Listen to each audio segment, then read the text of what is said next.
আপনি মোটেও ছোট আইনজীবী না, কারণ আপনি এই বিষয় নিয়ে আন্তর্জাতিক আদালতে মানে রিট করেছেন, সুতরাং মানে আপনাকে ছোট আইনজীবী বলি কেমন করে?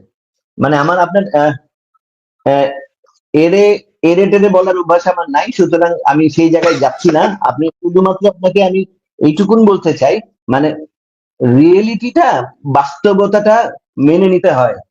এবং তাহলে আমি যদি আপনার এখন কমিউনিস্ট পার্টির অফিসটা দখল করে, আচ্ছা দাদা আমি বলি, কমিউনিস্ট পার্টির অফিসটা আমি দখল করে নিয়ে নিজেকে আমি একটা কমিউনিস্ট পার্টির প্রধান ঘোষণা করলাম, কোনো কিছু আমি মানলাম না, আপনার কনস্টিটিউশন মানলাম না, আপনি মেনে নিবেন?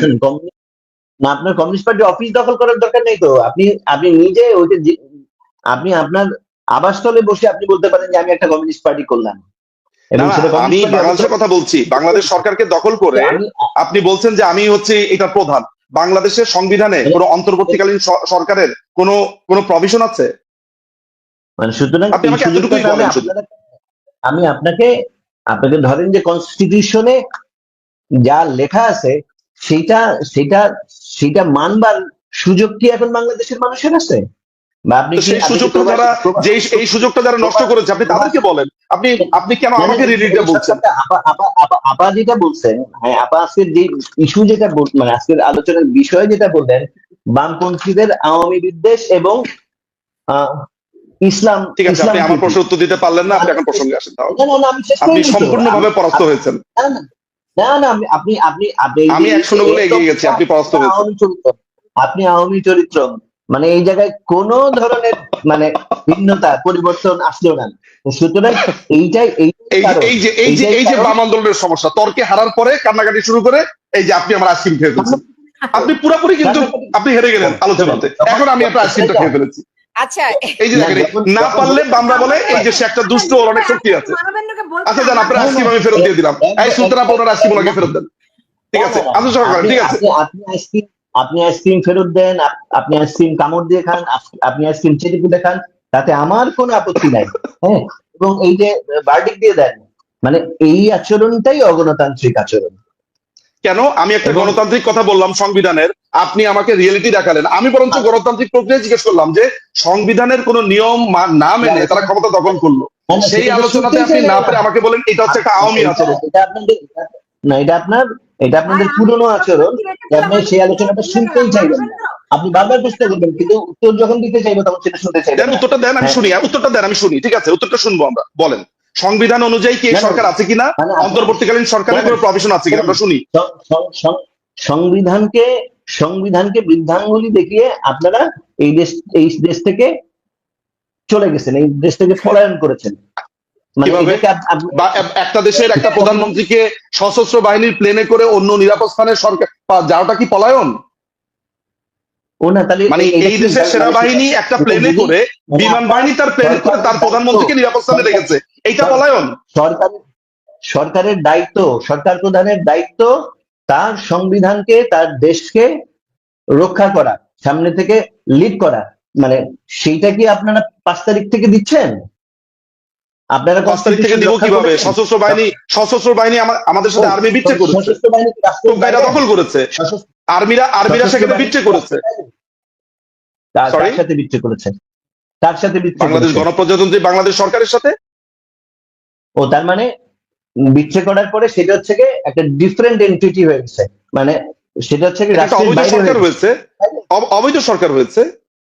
মানে এইটা এই এই অবৈধ সরকার হয়েছে, এই ঘোষণাটা কে দিচ্ছে? আমি দিচ্ছি সংবিধানের আলোকে। আপনি দিচ্ছেন সংবিধানের, কিন্তু বাংলাদেশের মানুষ এইটা দিচ্ছে না। বাংলাদেশের মানুষ, আপনার বাংলাদেশের মানুষ যদি সারা জীবন বলে যে সূর্য পশ্চিম দিকে ওঠে, তাহলে সেটা সত্যি হয়ে গেল? ওইটা আর মানে, কিন্তু বাংলাদেশের মানুষ যদি বলে ও আমার সরকার, তাহলে সেটা আর সূর্য পূর্ব দিকে আর পশ্চিম দিকে ওঠার গল্পটা। বাংলাদেশের মানুষ যদি বলে যে ইউনূস তার সরকার, আপনি বাংলাদেশের কত পার্সেন্ট মানুষ বলেছে ভাই? না বাংলাদেশের কত পার্সেন্ট মানুষ এটা বলছে শুনি? চালাতে পারেন। না বাংলাদেশের কত পার্সেন্ট মানুষ বলছে এটা আমাকে বলেন না। না বাংলাদেশের কত পার্সেন্ট মানুষ বলেছেন শুনি আপনার কাছে। বাংলাদেশে এসে সেইটা বাংলাদেশের মানুষকে জিজ্ঞেস করেন কত পার্সেন্ট। কেন আপনি কি নিকারাগুয়া নিয়ে যখন কথা বলেন তখন কি আপনি নিকারাগুয়াতে যান? রাখেন, আমি বলি, সুলতান আপা একটু রাখেন। সুলতান আপা একটা সেকেন্ড। আপনি যখন হন্ডুরাস নিয়ে কথা বলেন, না আপনি যখন ভেনেজুয়েলা নিয়ে কথা বলেন, তখন কি আপনি ভেনেজুয়েলাতে যান? আপনার যে থিওরি, আপনার ডক্ট্রিন মোতাবেক তো আমাকে তাহলে নিকারাগুয়ার কথা নিকারাগুয়ে দিয়ে বলতে হবে, কারণ না সেটা আমি বলছি না, বলছেন তো আপনি যে আমাকে বলছেন বাংলাদেশে এসে দেখার জন্য। আপনি যে আমাকে বলছেন যে বাংলাদেশে এসে দেখার জন্য, কেন আমি বাংলাদেশের বাইরে থেকে বাংলাদেশকে দেখতে পারি না? আর আপনি তো সেলফ ডিক্লেয়ার্ড প্রথা বিরোধী, কিন্তু অনেক উন্নয়নমূলক কাজ করেছিল সেনাবাহিনীর জন্য। তারপরে আপনি বলছেন যে সেনাবাহিনী বিগড়ে গেছে, বিদ্রোহ করেছে। কেন সেনাবাহিনী বিদ্রোহ করলো কেন? সেটা আলাদা আলোচনা। আপনি শুনতে চান কেন? না, আপনি যদি এই কথাটা শুনতে চান, তাহলে আমি আপনাকে বলতে পারি কেন বিগড়ে গেল। কিন্তু বিগড়ে গেছে এটা স্বীকার করেন কিনা সেটা বলেন। আচ্ছা, বিগড়ে কেন গেল বলেন, আপনি আমাদেরকে শুনেন। না কেন বলবো, আগে আপনি আমাকে বলেন যে বিগড়ে গেছে, এটার সাথে একমত। আমি সঞ্চালক, আমি স্বীকার করার কি ভাই? না আপনি আমাকে প্রশ্নটা করছেন, আমার কথাটাকে আপনি মেনে নিয়েই তো। দেখেন, আমি কথাটা খুবই সিম্পল বলেছি, সেটা হচ্ছে যে আলোচনা হোক, কিন্তু আমার কথা হচ্ছে যে বাংলাদেশের সংবিধানকে যদি আপনি মানেন, আপনি বাংলাদেশের সংবিধান অনুযায়ী অন্তর্বর্তীকালীন কোন সরকারের প্রভিশন নাই। নাম্বার 1, এই সরকারটা একটা দখলদার সরকার। এই সরকারের কোন ধরনের অস্তিত্ব, আপনি জানেন যে সায়েমের যে সরকার বা মোশতাকের যে সরকার বা জিয়ার যে সরকার, সেটা পঞ্চম সংশোধনীর মাধ্যমে 50 বছর পরে হলেও সেটা বাদ হয়েছিল। হবে তো, কারণ এই সরকার তো, আপনাকে সংবিধানটাকে সমুন্নত করতে হলে এই সরকারকে একটা না একটা সময় অবৈধ ঘোষণা করতেই হবে, গণতান্ত্রিক সরকার যখন ক্ষমতায় আসবে। বুঝতে পারছেন?